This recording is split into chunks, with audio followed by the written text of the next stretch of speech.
Hello everyone, welcome to our YouTube channel the Kalakar classes.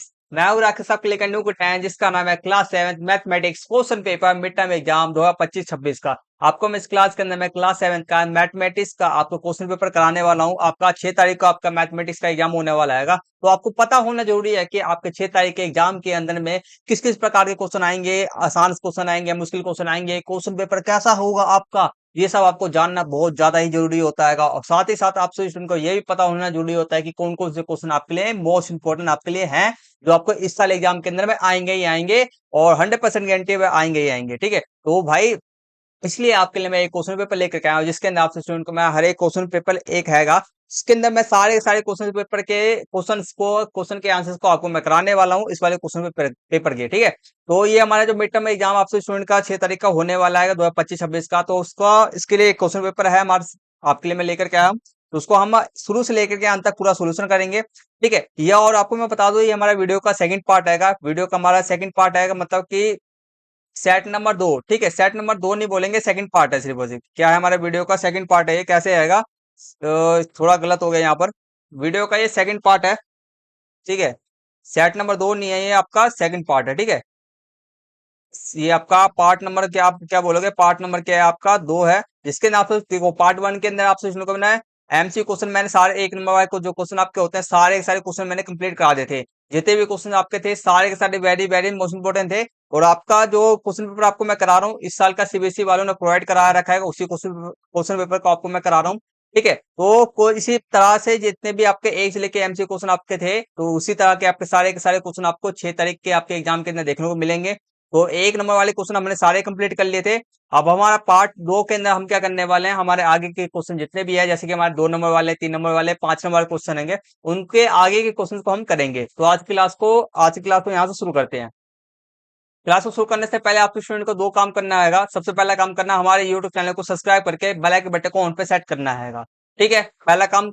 दूसरा काम आपको ये करना है, इस वाले वीडियो को लाइक करना है। ठीक है, आपसे स्टूडेंट दोनों काम को जितना ज्यादा आपसे स्टूडेंट क्या करोगे, सब्सक्राइब करोगे, लाइक करोगे, ठीक है, हमारे वीडियोस को, हमारे यूट्यूब चैनल को, उतना ही आपके लिए मैं मोस्ट इंपोर्टेंट वीडियो बना करके दूंगा। जैसे कि आपका मैथमेटिक्स का, अभी मैं आपको मैथ्स का प्रैक्टिस करा रहा हूँ, तो अब आपको जो नेक्स्ट एग्जाम होने वाला है वह साइंस का होने वाला है, उसके लिए भी आपको मैं क्वेश्चन पेपर आपको मैं प्रोवाइड करा दूंगा। हर एक सब्जेक्ट के क्वेश्चन पेपर हमारे से प्रोवाइड करवा दूंगा आपको मैं। ठीक है, तो इसलिए आप स्टूडेंट को क्या करना है, सब्सक्राइब करना, वीडियो को लाइक करना जरूरी है। ठीक है, तो सब्सक्राइब और लाइक करके रख लो। यहाँ से लाइन मिलना है, हम शुरू करते हैं। ये रहा आपका खंड हमारा। हमने इससे पहले जितने भी हमारे क्वेश्चन थे, हमारे 12 क्वेश्चन हमने कंप्लीट कर लिए थे एमसी क्वेश्चन के। सारे के सारे question very very most important है। इससे पहले के जितने भी क्वेश्चन आपके हैं ना, आपको वीडियो के पार्ट 1 के अंदर आपको देखने को मिल जाएंगे। पार्ट 1 वीडियो का लिंक आपको इस वाले वीडियो के डिस्क्रिप्शन बॉक्स में मिल जाएगा, जरूर देख लेना। नहीं देखोगे तो आपके समझ लो कि मैंने बोल रखा है कि 40 से मेरे वीडियो को शुरू से अंत तक पूरा देख लेते हो, तो आपके 40 से 50 मार्क्स पूरे पक्के हो जाएंगे। ठीक है, साल भर कुछ नहीं भी पढ़ा, 3 महीने कुछ नहीं भी पढ़ा, कोई दिक्कत परेशानी वाली बात नहीं है। फिर भी आपके 40 के आसपास, 40 से 50 के आसपास में कर लोगे तो ठीक है, क्योंकि क्वेश्चन पेपर जो है ये वाला जो है आपका वेरी वेरी मोस्ट इंपोर्टेंट है। ठीक है, तो यहाँ से हो जाएगा आपका पार्ट 1 का देखना मत भूलना। पार्ट 2 हमारे स्टार्ट करते हैं यहाँ से। सेकंड क्वेश्चन आपका आएगा, ये रहा सेकंड क्वेश्चन। निम्नलिखित आकृति के लिए सभी सममित रेखाएं खींचिए। ठीक है, जितनी भी हमारे को सममित रेखाएं हैं, ठीक है, सममित रेखाएं पहले पता होना चाहिए क्या चीज होता है ये। और इसकी ये वाला जो हमारा आकृति दे रखा है, ये आपको क्या बोला जाएगा, इसको बेलन बोला जाएगा। ठीक है, बेलन आएगा इस वजह से, बेलन बोल रहे हो आप, सिलेंडर बोल दो, सिलेंडर के हिसाब, सिलेंडर के आसपास, हाँ सिलेंडर भी है आपका। बेलन और सिलेंडर थोड़ा सा इंग्लिश में बोलते हैं ऐसे सिलेंडर्स को।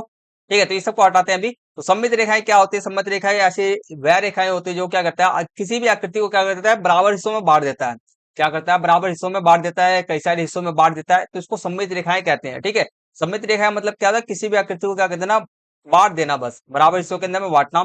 ठीक है, जिससे कि हमारा जो आकृति क्या होता है ना, बराबर हिस्सों में बढ़ जाता है। ठीक है, तो इसकी सममित रेखाएं क्या है, इसकी सममित रेखा सिर्फ और सिर्फ आपके दो ही हैं। पहले तो एक बीच में से रेखा खींचोगे आप, और दूसरा आप एक यहाँ से रेखा आप खींचोगे, बस दो ही रेखा है।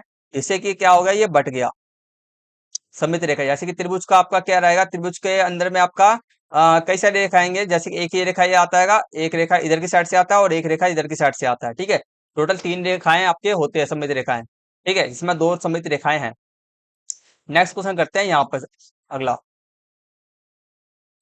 नेक्स्ट क्वेश्चन आपका थर्ड आएगा, निम्नलिखित आकृति में x का मान ज्ञात कीजिए। और हमारा क्या, यदि l क्या है, परपेंडिकुलर है आपका, समांतर है एम के, ठीक है। एल क्या है आपके एम के समांतर है, ठीक है। तो हमारे को क्या करना है, एक्स का मान यहाँ पे हमारे को बताना है, एक्स का मान क्या है, ठीक है। देखो यहाँ पे 110 है, यहाँ पे एक्स है, यहाँ पे एक को क्या लगेगा, आपने पढ़ा होगा, जैसे कि आपने कई सारे पढ़ा होगा, संगत कोण, एकांतर कोण, अंत एकांतर कोण, ठीक है, ब्राह्य कोण, ये सब आपने पढ़ा होगा तो आपको समझ में आ रहा होगा। अगर नहीं आ रहा हो कोई दिक्कत वाली बात नहीं, आपको मैं समझाता हूँ लाइन बाय लाइन, ठीक है, बस समझते हो चलना।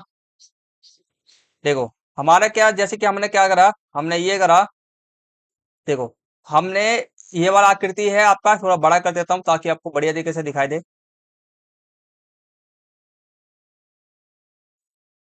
यहाँ से हमारा क्या आएगा, देखो हमारा 110 ये दे रखा है, हमारे को एक्स ये था, तो मैंने क्या करा, मैंने ये करा कि इसके सामने ये जो 110 के सामने वाला क्या होगा, सामने वाला कोण आएगा, इसको मैंने क्या मान लिया, एंगल एक मान लिया, क्या मान लिया, कोण एक मान लिया। उसके सामने वाले को मैंने क्या मान लिया, कोण दो मान लिया, ठीक है।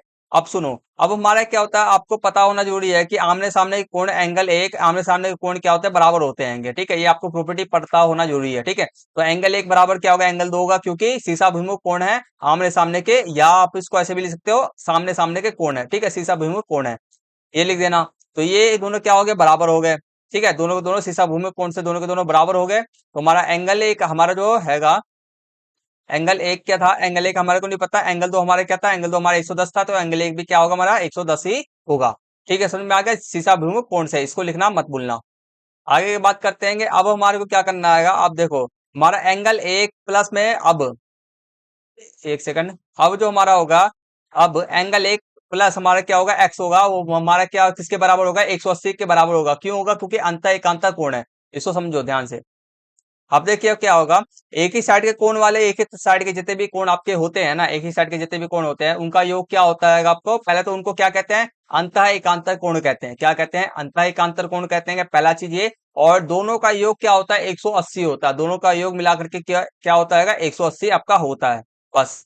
तो यहाँ पर एंगल एक प्लस में, प्लस एक्स बराबर 180, क्योंकि अंतः एकांतर कोण है, ठीक है। अब देखो एंगल एक हम, मुझे तो पता है कितने डिग्री है, 110 है, प्लस एक्स बराबर 180, ठीक है। अब मुझे क्या करना है, 110 यहाँ पर प्लस में, इधर जाके इसको मैं भेज दूंगा, तो इधर जाके माइनस में हो जाएगा, ये 180 में से 110 मेरा गया तो कितना बच गया, मेरा 70 बच गया, तो मेरा एक्स का मान क्या निकल के आ गया, मेरा 70 आ गया, ठीक है, समझ में आ गया। सबसे पहले क्या करना है आपको, आमने सामने कोण को बराबर करेंगे, हम किससे करेंगे, शीशा भिमुख कोण से करेंगे, आमने सामने के कोण हमारे क्या हो गए, बराबर हो गए।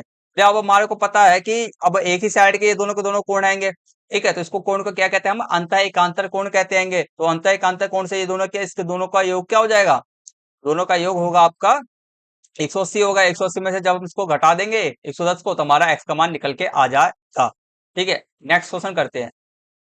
नेक्स्ट क्वेश्चन आपका आएगा फोर्थ, निम्नलिखित कथन को एक समीकरण के रूप में व्यक्त करना है, ठीक है, इसको कथन को हमारे को क्या करना, समीकरण के रूप में, इक्वेशन इंग्लिश में होता है, इक्वेशन के रूप में हमारे को बनाना है, ठीक है। तो बहुत आसान है, देखो किसी संख्या के दोगुने में से 13 घटाने पर क्या प्राप्त हो रहा है, 3 प्राप्त हो रहा है, ठीक है, किसी संख्या के दुगने में से 13 घटाने पर क्या प्राप्त हो रहा है, हमारे को 3 प्राप्त हो रहा है, किसी संख्या, मान के चलो मेरे संख्या क्या आएगा, मेरा एक्स है, ठीक है, उसमें से मैं क्या घटा, ठीक है, दुगने, किसी संख्या के दुगने, तो दुगने मान के चलो मेरा संख्या क्या, मेरा एक्स है, तो ये, और उसको मैं क्या कर दूंगा, 2 से गुना कर दूंगा, 2 से गुना, 2 से मैं गुना कर दूंगा, तो मेरा क्या बन जाएगा, दुगना बन जाएगा, ठीक है। अब सुनो, दुगने में से 13 घटाने पर, मेरा 13 मतलब कि मैं यहाँ पर क्या लिखूंगा, माइनस लिखूंगा, माइनस हो गया, और यहाँ पे लिख दूंगा 13 घटाने पर, बराबर में मुझे प्राप्त क्या होता है, मुझे प्राप्त होता है 3 प्राप्त होता है, ठीक है, मुझे क्या प्राप्त होता है, 3 प्राप्त होता है। तो बन गया मेरा इक्वेशन, किसी संख्या के दोगुने, तो मतलब कि मैं एक्स, मान लो संख्या मेरा क्या है, एक्स है, उसका दुगुना करने के लिए मुझे क्या करना पड़ेगा, 2 से गुना करना पड़ेगा, और 13 घटाना है, उसमें यहाँ पे हमारे को बोला गया है 13 घटाना है,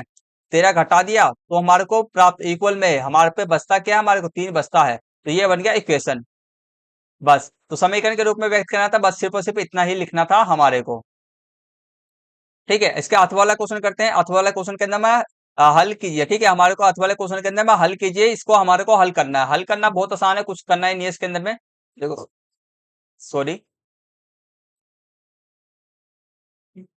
ठीक है, समीकरण बना के देना था मुझे बस, और कुछ भी करने की जरूरत नहीं थी, बाकी यहाँ पर इसको आगे की इस प्रोसेस को करने की जरूरत नहीं है आपको।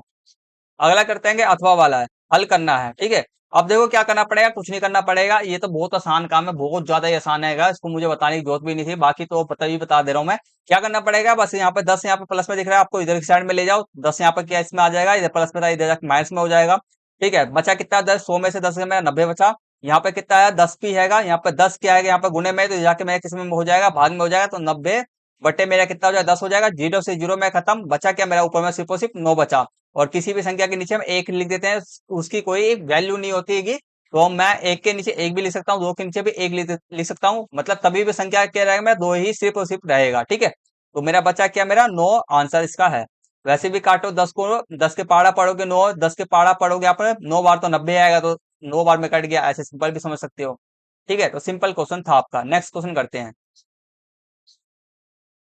नेक्स्ट क्वेश्चन फिफ्थ है आपका, एक क्रिकेटर 8 पारियों में निम्नलिखित रन बनाता है। ठीक है, एक क्रिकेटर 8 पारियों में निम्नलिखित रन बनाता है। ठीक है, रनों का मध्य ज्ञात ज्ञात करना है। ठीक है, ज्ञात कीजिए। अब सुनो, आपको मैं एक चीज बताना चाहता हूँ, जितने भी क्वेश्चन आपको मैं करा रहा हूँ वेरी वेरी मोस्ट इंपोर्टेंट है। और ये जो क्वेश्चन पेपर है आपका, डीओई के वेबसाइट पे आपको मिल जाएगा, सीबीएसई वाले ने आपको दिया हैगा। तो इस प्रकार के उन्होंने प्रोवाइड कराएगा, ये आपका मिड टर्म का एक तरह से प्रैक्टिस पेपर है, मतलब कि इस तरह से ही आपका क्वेश्चन पेपर आएगा रूबरू। ठीक है, तो इसके जैसा ही आएगा, तो हम इसी तरह के क्वेश्चन आपको देखने को मिलेंगे, तो इसी तरह के हम क्वेश्चन को प्रैक्टिस कर रहे हैं। तो इसी तरह के क्वेश्चन की आप प्रैक्टिस कर लोगे तो आपके अच्छे खासे स्कोर मार्क्स हो जाएंगे, कम से कम 40 से 40 मार्क्स आपके प्राप्त हो जाएंगे। बट एक कारण है, एक काम करना पड़ेगा आपको, काम ये करना पड़ेगा कि आपको भाई कम से कम एक क्वेश्चन को ना, जैसे मान चलो मैं 7वां क्वेश्चन है, उसको कम से कम 2 बार प्रैक्टिस करना पड़ेगा, कम से कम 2 बार। अगर 2 बार से कम प्रैक्टिस करते हो ना, उससे इसके आंसर को खुद से लिख करके देखना भी है।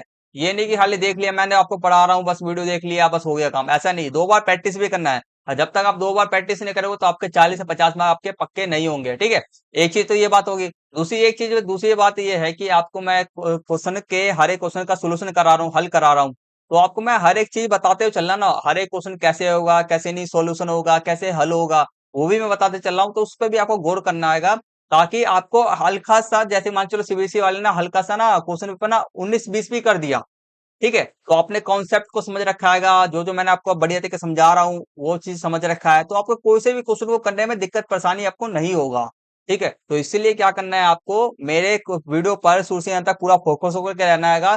वीडियो को शुरू से अंत तक पूरा देखना है, पूरा फोकस होकर के रहना, और एक भी क्वेश्चन को मिस मत करना। हर एक question very very most important है, कोई सा भी क्वेश्चन आपके एग्जाम के अंदर में आ जाएगा, क्योंकि सीबीएसई वाले ने बोला है कि इसी तरह से आपको क्वेश्चन पेपर आएगा, इसलिए करना जरूरी है आपको। ठीक है, तो मेन बात आप पे, अब नेक्स्ट क्वेश्चन पे आते हैं अपने। अब देखो इसमें क्या आएगा, एक क्रिकेटर क्या करता है 8 पारियों में, 8 पारियों को मतलब क्या आएगा, 8 बार खेलता है वो, क्या करता है 8 बार खेलता है, तो 8 बार में वह क्या करता है, इतने इतने इतने इतने रन बनाता है। तो रनों का हमारे को क्या बताना है, मध्य बताना है। ठीक है, रनों का मध्य बताना है। ठीक है, रनों का मध्य का मतलब क्या होता है, टोटल एवरेज, मध्य का मतलब क्या होगा, यहाँ पर आपको एवरेज बताना हैगा। ठीक है, इंग्लिश में बोले तो एवरेज, और एक और हिंदी में इसको मध्य के अलावा हम बोल देते हैं औसत। आप लोग औसत जानते होगे ना, लगभग। कहने मतलब क्या, मध्य का मतलब क्या होता है, उसने एक पारी के अंदर लगभग कितना बनाया, मतलब कि देखो हर एक पारी के अंदर में अलग अलग रन है। ठीक है, अलग अलग रन है। ठीक है, तो मतलब कि मैं बोल सकता हूँ ना कि किसी पारी के अंदर में मतलब कि हर एक पारी के अंदर में लगभग मान के चलो 30 सब पे बनाया है, 30 सब में बनाया है इसने रन, ऐसे मैं बोल सकता हूँ। मध्य का मतलब ये होता है। ठीक है, बाकी मतलब नहीं समझ में आ रहा है, कोई दिक्कत वाली बात नहीं है, फॉर्मूला इसको देख लेना, फॉर्मूले से सोल्यूशन बताता हूँ, फॉर्मूला क्या होता है, इसका सोल्यूशन करते हैं। ठीक है, देखो मध्य निकालने का फॉर्मूला होता है आपका, ठीक है, फॉर्मूला ये होता है, देख लो, सभी संख्याओं का, ठीक है, संख्याओं का क्या होना चाहिए, योग, बटे में क्या था, संख्याओं की संख्या। ठीक है, संख्याओं का क्या होना चाहिए, योग, मतलब कि जितनी भी संख्या दे रखा है सभी को जोड़ करके आपको लिखना है। ठीक है, सभी को जोड़ करके आपका कितना आएगा, 400 आया। ठीक है, अब देखो दूसरा, बटे में आपका संख्याओं की संख्या, संख्याओं की संख्या मतलब क्या, नंबर्स ऑफ नंबर्स। ठीक है, मतलब कि नंबर्स कितने हैं, यहाँ पर कितनी संख्या है टोटल, तो 1 2 3 4 5 6 7 8, 8 कितने नंबर आपके, टोटल कितने नंबर से आपके संख्या है, 8 संख्या है। तो हम क्या लिखेंगे, तो ये हो, तो संख्या को योग कितना मेरे पास 400 आएगा, संख्याओं की संख्या कितना आपका 8 है, तो बराबर से 2 ऊपर नीचे काटेंगे। ठीक है, तो 8 पे कम 8, 8 पंजे क्या होता है आपका 40 होता है, जीरो को यहाँ पे बच गया, जीरो का जीरो बचा, क्या आपका 50, आपका आंसर आपका आ गया 50, मध्य आपका क्या आ गया, 50 आ गया। मध्य का मतलब क्या आएगा, मध्य को दूसरी भाषा में बोले तो औसत आ गया, एवरेज आ गया आपका। अगर समझ में आ रहा होगा, इस चीज से समझ में आ रहा होगा आपको, तो ठीक, एवरेज आ गया, मतलब कहना मतलब कि 8 पारी उसने खेला है, तो 8 पारी के अंदर सबके अंदर मान चलो, सबके अंदर लगभग मान चलो 50-50 रन बनाया है उसने। ठीक है, 50-50 रन जोड़ोगे, आपको 50 को 8 से गुना कर दो तो कितना आएगा आपका, 400 आएगा ना। ठीक है, तो लगभग आपका 50-50 रन सभी पारियों के अंदर उसने माना है। ठीक है, तो ये है, बाकी नहीं समझ में आ रहा, फॉर्मूला को याद कर लेना, फॉर्मूला इंपॉर्टेंट है। आगे बात करते हैं, इतनी अच्छी तरह से समझाया मुझे तो लग नहीं रहा आपको नहीं समझ में आया होगा। आगे बात करते हैं, नेक्स्ट क्वेश्चन आएगा। ठीक है, एक स्थान ए की ऊंचाई समुद्र तल से 1800 क्या आएगा मीटर है। ठीक है, एक स्थान ए की, ठीक है, एक स्थान ए की ऊंचाई क्या है समुद्र तल से, क्या 1800 मीटर है। ठीक है, मान के चलो मेरा समुद्र तल क्या आएगा, मेरा समुद्र तल ये है। ठीक है, समुद्र तल में ये है। ठीक है, तो क्या बोला, ऊंचाई, ऊंचाई क्या है, यहां से ऊंचाई क्या है आपका आएगा 1800 मीटर है। तो ये मेरा ऊंचाई क्या हो गया, 1800 मीटर हो गया। ठीक है, ये चीज ऊंचाई। आगे बात करते हैं, दूसरा स्थान समुद्र तल से नीचे। ठीक है, समुद्र तल से 700 मीटर नीचे है, क्या है, समुद्र तल से क्या आएगा 700 मीटर क्या आएगा, ये मेरा समुद्र तल तल है, उससे क्या आएगा 700 मीटर क्या आएगा नीचे है। तो ये हो गया 700 मीटर क्या हो गया नीचे हो गया। ठीक है, अब इन दोनों, ठीक है, इन दोनों स्थानों के स्तरों में क्या अंतर है, इन दोनों स्तरों, ठीक है, इन दोनों स्थानों के स्तरों में क्या अंतर है, मतलब कहने का मतलब क्या है कि दोनों के बीच में क्या अंतर है, अंतर क्या है, डिफरेंस क्या है, हमारे को बताना है। ठीक है, मतलब दोनों के बीच की दूरी क्या है टोटल, ये पूछा जा रहा है हमारे को। ठीक है, क्वेश्चन के अंदर में। ठीक है, तो आपको मैं एक चीज और कहना चाहूंगा, कभी भी क्वेश्चन का आंसर करने से पहले, सोल्यूशन करने से पहले, हल करने से पहले क्वेश्चन को पढ़ना बहुत ज्यादा ही जरूरी है। ठीक है, तो इन दोनों स्थानों के स्तरों में क्या अंतर है, मतलब कि दोनों के बीच की दूरी क्या है, दोनों के बीच का अंतर क्या है, डिफरेंस क्या है, डिस्टेंस क्या है, दूरी क्या है, ये सब हमारे को बताना है इस क्वेश्चन के अंदर में। ठीक है, अब देखो मानसून में क्या है, समुद्र तल क्या मेरा 0 है का, नीचे में मैं गया, दोनों के बीच की दूरी, मतलब कहने मतलब कि यहां से लेकर के ऊपर तक से लेकर के नीचे तक के बीच की दूरी क्या है टोटल हमारे को बताना है। ठीक है, तो देखो, तो टोटल हमारे को क्या करना पड़ेगा, अब हमारे को ये करना पड़ेगा, अगर आप डायरेक्ट लिखना चाहो 1800 प्लस में 700 लिख दो। ठीक है, 1800 प्लस में 700 लिख दो तो आपका कितना आ जाएगा, 2500 आ जाएगा आपका। ठीक है, तो 2500 इसका वैसे आंसर रहेगा। उसको करेंगे कैसे, इस प्रकार से करेंगे, वह देखना। ठीक है, करने का तरीका अलग है। ठीक है, लिखना इसको आपको इस प्रकार से पड़ेगा। ठीक है, जैसे पहले लिखना पड़ेगा आपको, समुद्र तल को 0 मीटर माना जाता है। ठीक है, हम समुद्र को क्या मानते हैं, 0 मीटर मानते हैं। ए स्थान की ऊंचाई क्या है समुद्र तल से, हमारा 1800 प्लस आएगा। ठीक है, बी स्थान की ऊंचाई क्या है समुद्र तल से, क्या मेरा 700 माइनस का 700 नीचे जा रहा है, 0 से नीचे जा तो माइनस का हो जाएगा, मीटर है। ठीक है, तो अब हमारे को क्या बताना है, अब दोनों के बीच का अंतर ज्ञात करना है। ठीक है, दोनों के बीच का अंतर ज्ञात करना है, मतलब कि हमारे को क्या करना पड़ेगा, दोनों को माइनस करना पड़ेगा। ठीक है, तो 1800 माइनस क्या रहेगा मेरा, माइनस का 700। ठीक है, माइनस का 700 ये कैसे आया, क्योंकि 0 से क्या आएगा, ये समुद्र तल की मेरा क्या है 0 है, तो 0 से भाई अंदर की ओर जा रहा है। ठीक है, माइनस की ओर में जा रहा है, तो ये माइनस 700 हम इसको लेंगे। ठीक है, इसलिए और आपका माइनस माइनस क्या होता है, आपका माइनस और माइनस आपका क्या हो जाता है, प्लस हो जाता है। ठीक है, तो माइनस माइनस आपका प्लस हो गया, यहाँ पे प्लस बन जाएगा। 1800 700 कितना हो गया आपका, 2500 आपका हो गया। ठीक है, तो इस प्रकार से आपको सोल्यूशन करना है, ये 3 पॉइंट लिखना जरूरी है ऊपर वाले। ठीक है, इसको लिख करके ही तभी आंसर करना। नेक्स्ट क्वेश्चन करते हैं। नेक्स्ट क्वेश्चन आपका 7 है आपके सामने में, देखो ये भी बहुत आसान क्वेश्चन है। दिए गए आंकड़ों का बहुलक, ठीक है, बहुलक और माध्यिका ज्ञात कीजिए। ठीक है, बहुलक और माध्यिका ज्ञात करना है। ठीक है, बहुलक का मतलब क्या, देखो बहुलक का मतलब क्या होता है, बहु। ठीक है, आपको शुरुआत से समझ में आएगा, बहु मतलब बहुत, बहु मतलब बहुत सारे। ठीक है, जैसे कि ये जो संख्या है ना आपका, इसमें से ऐसी संख्या ढूंढो। ठीक है, ये आपका बहुत सारी संख्या है, इसमें से हमारे को एक ऐसी संख्या ढूंढना है जो क्या हो रहा है, बार बार रिपीट हो रहा है, बार बार दोहरा रहा है, बार बार आवर्ती हो रहा है, उसका आवर्ती हो रहा है। ठीक है, मतलब कि बार बार रिपीट हो रहा है, कौन सा संख्या से बार बार रिपीट हो रहा है, तो हमारे को देखना है। जैसे कि 13, 13 दो बार आ रहा है। ठीक है, 13 दो बार हो गया। 14 देखते हैं, 14 एक ही बार यहाँ है, 14 एक बार यहाँ है, 14 एक बार आपका यहाँ है। ठीक है, 12 देखते हैं, 12 आपका एक बार यहाँ, एक बार यहाँ, मतलब कि 12 दो बार है। 13 भी दो बार है आपका। ठीक है, 19 एक बार है। ठीक है, तो बचा कि आपका 12, 12 आपका कितना बार है, एक बार यहाँ है, एक बार यहाँ है और एक बार आपका, ठीक है, एक बार यहाँ है, दो ही बार हो गया। तो 14 देखते, 14 कितने बार, 14 एक बार यहाँ है, 14 एक बार यहाँ है और 14 आपका 14 एक बार यहाँ पर है, मतलब 14 तीन बार हो गया। तो जो संख्या कितना ज्यादा बार रिपीट हो, ज्यादा बार दोहरा है, ठीक है, तो वही क्या रहता है, हमारा बहुलक रहता है। ठीक है, तो 14 इसका राइट आंसर आपका हो गया। मध्यिका कैसे निकाला जाता है, मध्य देखा देखना, अब कुछ नहीं करना, मध्यिका तो बहुत आसान होता है। देखो आपको आंसर समझा, आंसर लिख रखा है मध्यिका, देखो तो बहुलक क्या हो गया मेरा, ठीक है 14 हो गया, जिस संख्या की, ठीक है, जिस संख्या की क्या ज्यादा आवर्ती हो, देख जो संख्या क्या हो जाए, जिस संख्या की ज्यादा आवर्ती हो या जो संख्या बार बार दोहराए, ठीक है, बार बार रिपीट हो, ये लिख देना। आगे कहते हैं मध्यिका, मध्यिका कैसे निकालते हैं, सबसे पहले हमारे को क्या करना पड़ता है ना, सबसे पहले मध्यिका निकालने का थोड़ा सा फॉर्मूला होता है, सबसे पहले संख्याओं को आरोही क्रम में लगाना होता है। सबसे पहले संख्या को क्या करना पड़ता है, हमारे को आरोही क्रम में लगाना होता है, मतलब कि बढ़ते हुए क्रम में लगाना होता है। ठीक है, बढ़ते क्रम में लगाना होता है, मतलब कि सबसे पहले छोटा आएगा, 13 हो गया, 12 हो गया, फिर 13 हो गया, फिर 14 हो गया, बढ़ते क्रम में। ठीक है, आरोही क्रम मतलब बढ़ते क्रम में लगाना होता है पहले तो। फिर ये आपका पहले क्वेश्चन में दिया गया था अब हमारे को मैंने क्या करा, आरोही क्रम में इसको लगा दिया, ठीक है, लगा दिया। अब इसमें से देखो हमारे को ना, अब आरोही क्रम में लगाने के बाद में हमारे को बीच वाली संख्या क्या करना पड़ता है, हमारे को चुनना पड़ता है बस।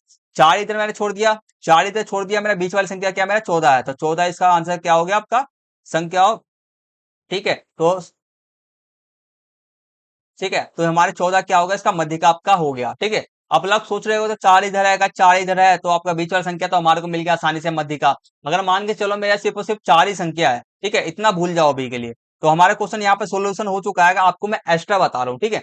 मान के चलो मेरा क्या आएगा, मेरा एक्स्ट्रा यहाँ से लेकर के यहाँ तक मेरी क्या संख्या है, ठीक है, मेरी क्या आएगा, संख्या आएगा, ठीक है। तो मैं मान के चलो मेरे पास सिर्फ और सिर्फ 4 संख्या, मैं आपको बोलूँ इसमें से मध्य का निकालो, ठीक है, मध्य का निकालो, तो आप लोग कैसे निकालोगे, आप लोग सोचो कि मैं 2 इधर बांट देता हूँ, 2 इधर बांट देता हूँ, बीच में तो कुछ बचा ही नहीं भाई, मध्य का तो हुआ ही नहीं। फिर आप क्या करोगे, अब आपको क्या करना पड़ेगा, देखो मध्य के अंदर में कौन कौन सी संख्या आपका आ रहा हुआ है, देखो मध्य के अंदर में आपका 12 भी आ रहा है, मध्य के अंदर में आपका 13 भी आ रहा है, ठीक है, 12 भी आ रहा है, 13 भी आ रहा है, ठीक है। तो उसको क्या करना पड़ेगा, आपको 12 13 को दोनों को जोड़ दो, 12 और 13 को जोड़ करके आपको 2 से भाग कर देना होगा मध्य का निकालने के लिए उस समय पे, ठीक है। आपको देखो ओड संख्या है ना, साढ़े सात 9 संख्या है, मतलब कि क्या हो गया, ओड हो गया, तो ओड के अंदर निकालना तो बहुत आसान है। अब जब आपके 4 ही संख्या, इवन ही संख्या रहेंगे टोटल आपके, तो फिर तो निकालना मुश्किल होगा ना। तो कुछ नहीं करना पड़ेगा, 2 इधर छोड़ देना, 2 एक इधर छोड़ देना, एक इधर छोड़ देना, बीच वाली संख्या को ले लेना, 12 13 को जोड़ करके 2 से भाग कर देना, 12 13 को जोड़ेंगे हमारे कितना आ जाएगा, 25 आ जाएगा, 25 को 2 से भाग करेंगे हमारे कितना आ जाएगा, 12.5 आपका आ जाएगा। तो 12.5 इसका आंसर आपका है, ठीक है। नेक्स्ट क्वेश्चन करते हैं। नेक्स्ट खंड हमारा स्टार्ट हो जाएगा, नेक्स्ट सेशन हमारा स्टार्ट हो रहा है यहाँ से। तो स्टार्ट करते हैं खंड गा।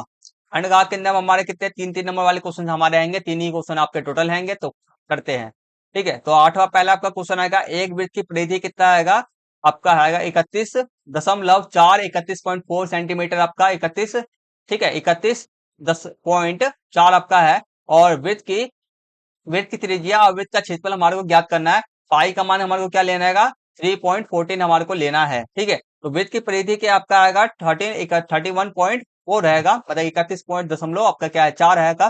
तो इसके अनुसार इससे ही हमारे को वृत्त की परिधि से हमारे को क्या मिल जाएगा, हमारे को त्रिज्या मिल जाएगा, ठीक है। आपको मैंने एमसी क्वेश्चन आपने वीडियो देख लिया होगा, जो जो स्टूडेंट ने एमसी क्वेश्चन वाला वीडियो देख लिया होगा, तो उनको समझ में आ रहा होगा वृत्त की परिधि से हम क्या निकाल सकते हैं, वृत्त की त्रिज्या निकाल सकते हैं, और वृत्त की त्रिज्या से फिर हम क्या निकाल देंगे, क्षेत्रफल हमारा निकाल देंगे, ठीक है। तो चलो करते हैं। पहले देखो वृत्त की परिधि की बात करते हैं, ठीक है। तो वृत्त की परिधि आपका क्या होता है, पता ही होगा सबको, 2 पाई आर होता है, ठीक है। तो वृत्त की परिधि हमारे को दिया गया है 13 पॉइंट क्या दे रखा है, 31.4 दे रखा है हमारे को, ठीक है। और हमारे 2 का 2 हो गया, हमारे को पाई की जगह पे क्या लेना था, ये वाला लेना था, तो 3.14 लिख दिया मैंने।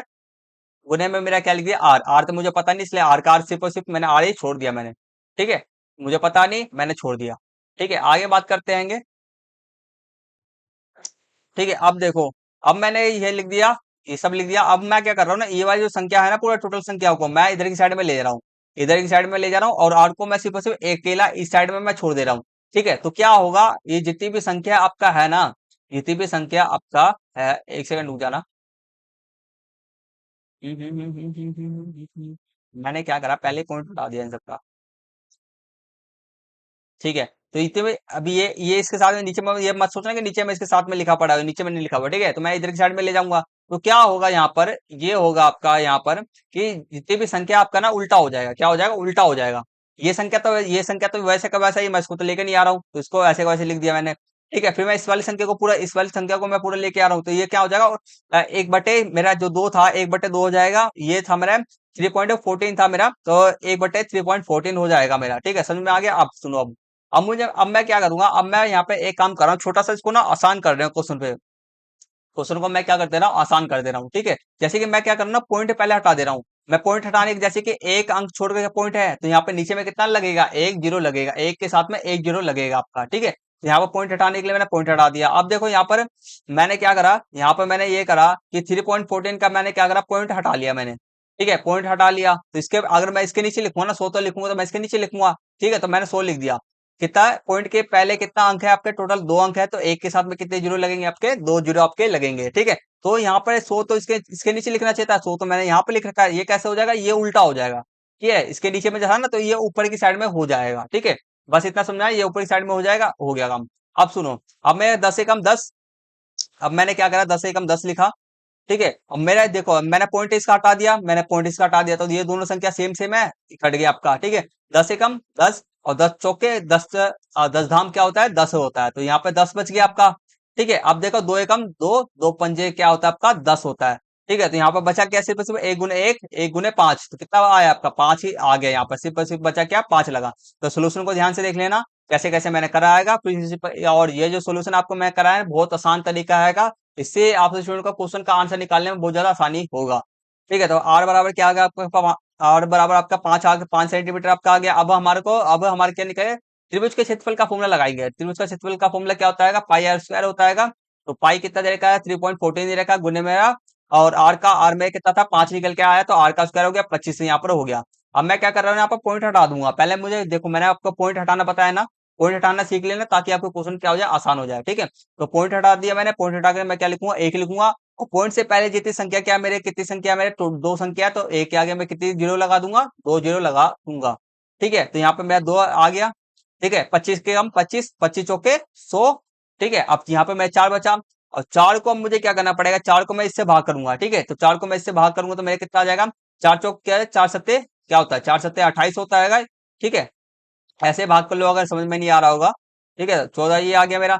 चार चौके क्या होता है मेरा, ऐसे अगर समझ में ना आया तो ऐसे कर लेना, चार चौके 28 होता है, मेरा चार सत्ते क्या होता है, 28 होता है। इसमें से बच गया मेरा तीन, बच गया चार, इधर आ गया मेरा। अब क्या होता है, मैं चार अट्ठे 32 होता है, 32 हो गया, तो 32 में बचा मेरा कितना बच गया, जीरो, दो बच गया यहाँ पर घटा करके। और यहाँ पे जीरो लगा देंगे, यहाँ पे जीरो लगा, अगर मैं यहाँ पे जीरो लगाया तो यहाँ पर मुझे क्या लगाना पड़ेगा, पॉइंट लगाना पड़ेगा। ठीक है, तो पॉइंट मैंने लगा दिया, और चार पंजे 20 हो गया हमारा, ये पूरा पूरा कट गया, चार पंजे 20 हो गया, तो मेरा आ गया 78.5 आ गया, 78.5 मेरा सेंटीमीटर मेरा क्षेत्रफल हमारा आ गया। ठीक है, आसान क्वेश्चन था, कुछ करना नहीं था, बस हमारे को जो पाई दिया गया था। ठीक है, मुझे वृत्त की परिधि से मैं आर को निकालूंगा, आर को निकालने के बाद फिर मैं क्षेत्रफल का फॉर्मूला लगा करके कर लूंगा। ठीक है, तो वृत्त की परिधि का फॉर्मूला याद होना चाहिए, वृत्त का क्षेत्रफल का फॉर्मूला आपको याद होना चाहिए। ठीक है, नेक्स्ट क्वेश्चन करते हैं। नेक्स्ट क्वेश्चन आपका अथवा वाला है, एक सेकंड के लिए रुकेंगे हम।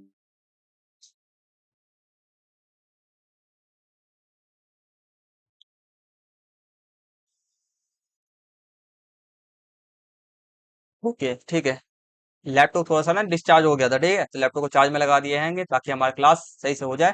ठीक है, करते हैं अथवा वाला क्वेश्चन। देखो, हमारे के अथवा वाले क्वेश्चन के अंदर में क्या है, 28 सेंटीमीटर त्रिज्या वाले एक पहिए को क्या आएगा, 28 सेंटीमीटर वाले त्रिज्या वाले एक पहिए को, ठीक है, 352 मीटर चलाने के लिए कितनी बार घूमना होगा। ठीक है, मतलब कि क्या है, 28 सेंटीमीटर त्रिज्या वाले एक पहिया, पहिया है क्या है आपका, पहिया 28 सेंटीमीटर का क्या त्रिज्या वाला पहिया है आपका। ठीक है, तो उसको हमारे को ना इतना 352 मीटर तक हमारे को क्या करना है, घुमाना है। मुझे ऐसे करके घुमाना है, तो कितनी बार घुमाना होगा हमारे को, ऐसे बताना है कितनी बार घुमाना होगा। ठीक है, समझ में आ रहा है कुछ। मुझे त्रिज्या दिया गया है।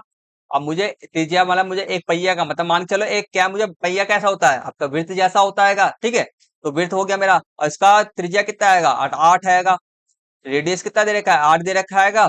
अब मुझे बताना है इसको मुझे कितनी बार घुमाना है, इस वाले त्रिज्या वाले को, इस पहिया को कितनी बार घुमाना पड़ेगा कि मेरा इतने मीटर तक मेरा हो जाए, मीटर तक पहुंच जाए। ठीक है, अब पाई का मान क्या लेना है मुझे, 22/7 लेना है। ठीक है, अब इसको कैसे करेंगे, देखो बहुत आसान क्वेश्चन है। देखो, तो हमारे को क्या है, पहले हमारे को दिया गया आर त्रिज्या दे रखा है। ठीक है, तो मुझे क्या करना है, मैं आपको क्या निकालूंगा, मैं जो एक पहिया है ना, जो हमारे को पहिया दे रखा है, इसको मैं क्या निकालूंगा, सबसे पहले वृत्त की परिधि निकालूंगा। ठीक है, वृत्त की परिधि मुझे पता चल जाएगा। ठीक है, 28 सेंटीमीटर वाले की मुझे वृत्त की परिधि पता चल जाएगा, तो फिर मुझे मुझे कितना घुमाना पड़ेगा।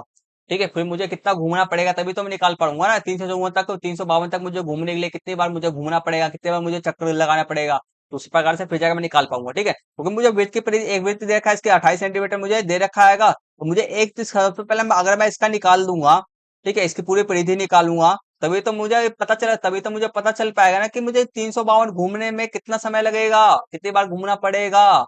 ठीक है, कितनी बार घूमना पड़ेगा, तो इससे वृत्त की परिधि पहले मुझे निकालना पड़ेगा। ठीक है, तो 2 पाई आर हो गया मेरा, 2/22/7 गुने में मेरा आर दे रखा है मुझे 28, सात एकम सात, सात चौके क्या होता है 28 होता है, बस ये तीनों को गुना कर दो।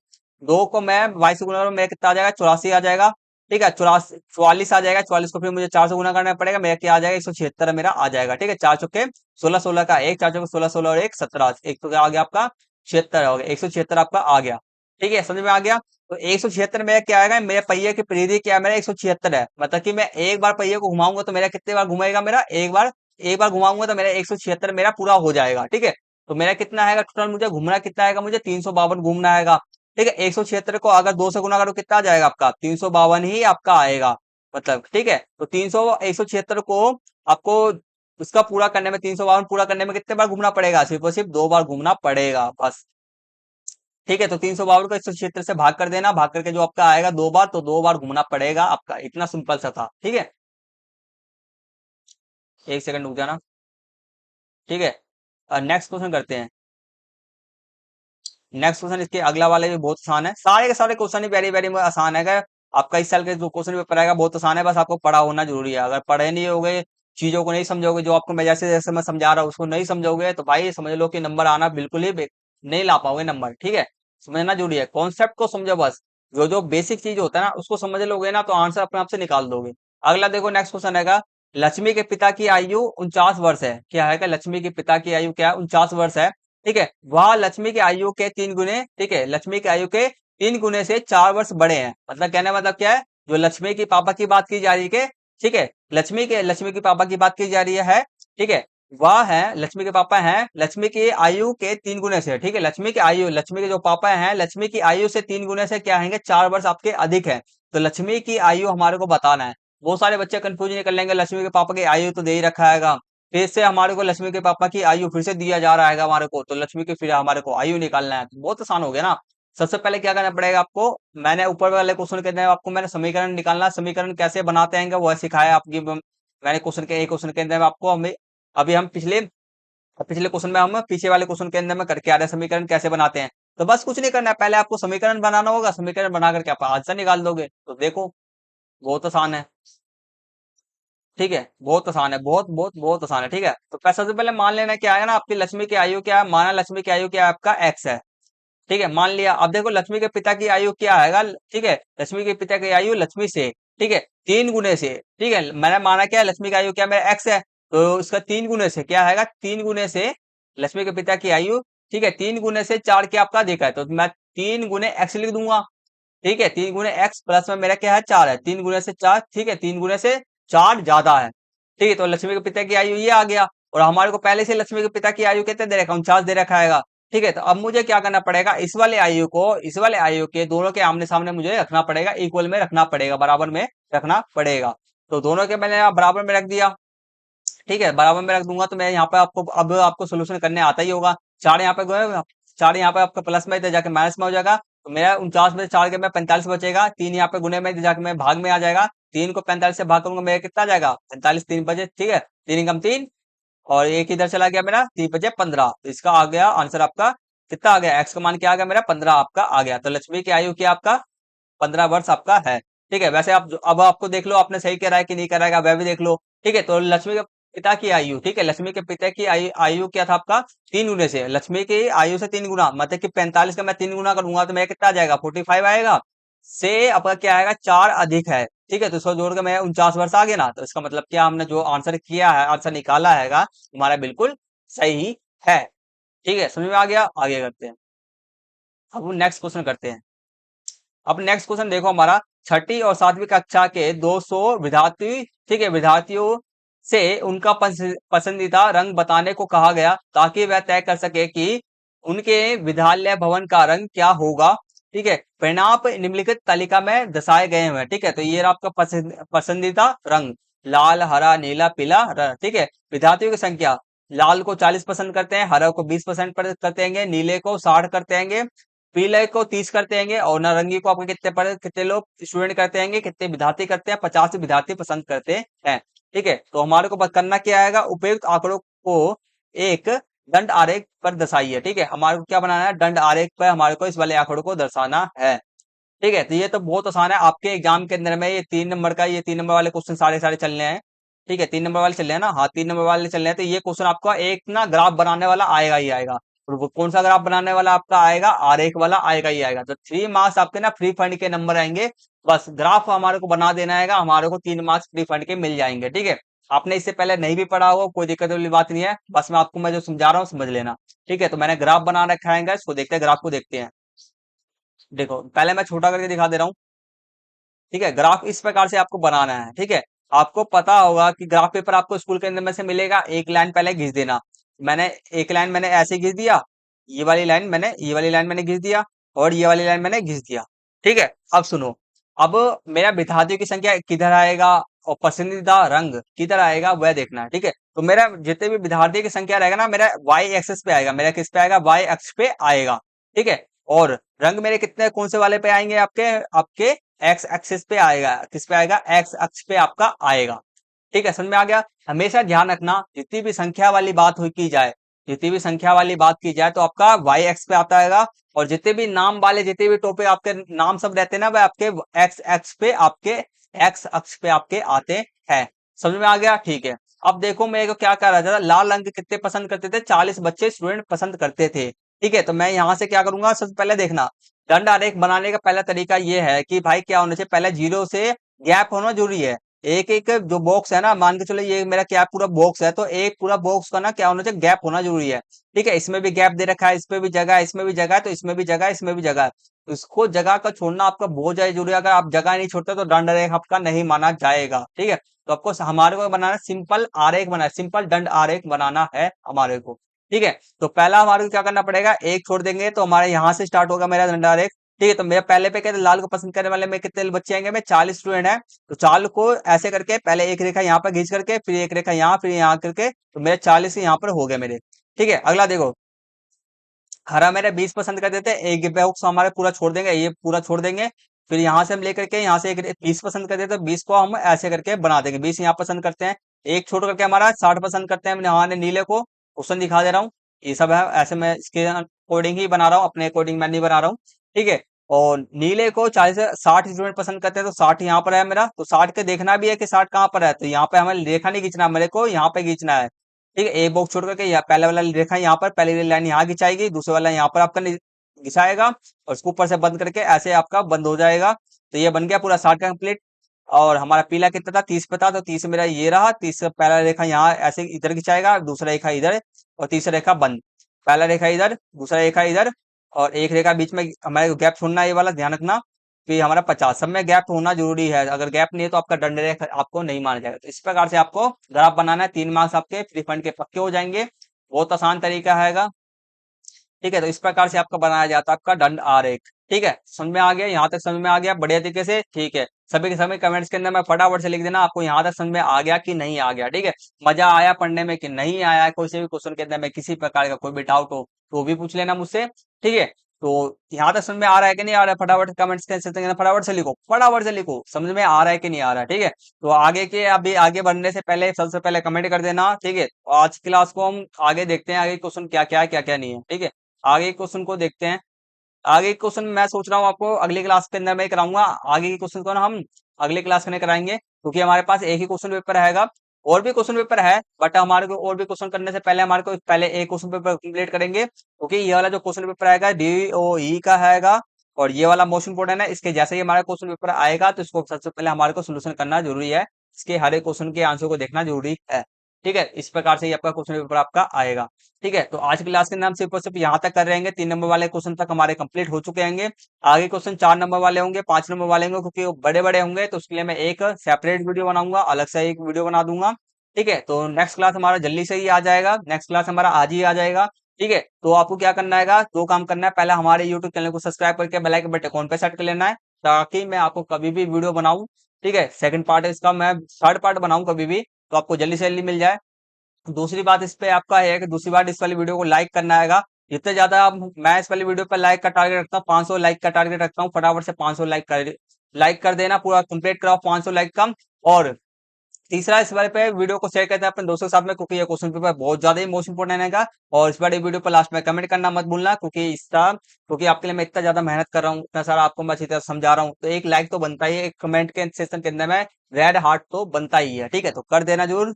ठीक है, आज की क्लास में यही भी फिनिश करते हैं, मिलते हैं जल्दी से नेक्स्ट वीडियो के अंदर, तब तक ले टेक केयर, टेक बाय, जय हिंद, जय भारत।